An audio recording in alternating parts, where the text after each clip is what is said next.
retrouve sur un chantier qui est d'une part très technique, de par la pollution qui est en profondeur. On a des pollutions de type hydrocarbures historiques que l'on a détectées jusqu'à 14 mètres de profondeur. C'est vraisemblablement un des chantiers les plus importants de France du moment, en confinement, sur des surfaces de plus de 2 hectares et dans un laps de temps contraint. On a 14 mois pour réaliser l'opération. La première contrainte, c'est le délai. La deuxième contrainte, c'est le fait qu'on terrasse en grande profondeur et que du coup, on génère un gros volume de terrassement sans en avoir l'emprise.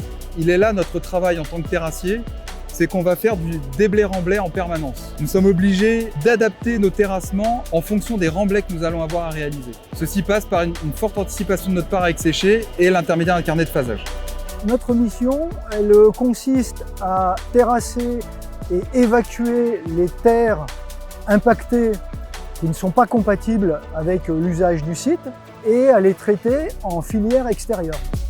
La gestion des pollutions, elle se fait principalement par le tri, le suivi et la traçabilité des terres de façon à garantir que tout a été réalisé en parfaite conformité avec la réglementation et les besoins du cahier des charges.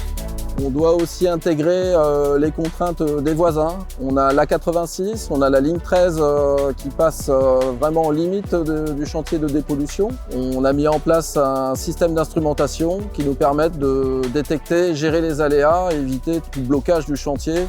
Et on contrôle aussi tout ce qui est rejet au niveau de l'eau ou au niveau de l'air, puisque tout ce qui est aspiré, pompé est traité avant rejet. Ce chantier permet de réellement mettre en valeur le savoir-faire de l'entreprise. Tout le monde a su se mobiliser, trouver les solutions afin de garantir la qualité des travaux et surtout la maîtrise des impacts qui était très important dans ce contexte. Ce chantier d'importance augure les terrassements de demain, plus techniques, plus urbains et avec une forte adaptabilité des équipes. C'est vraiment avec fierté que les équipes interviennent sur cette opération.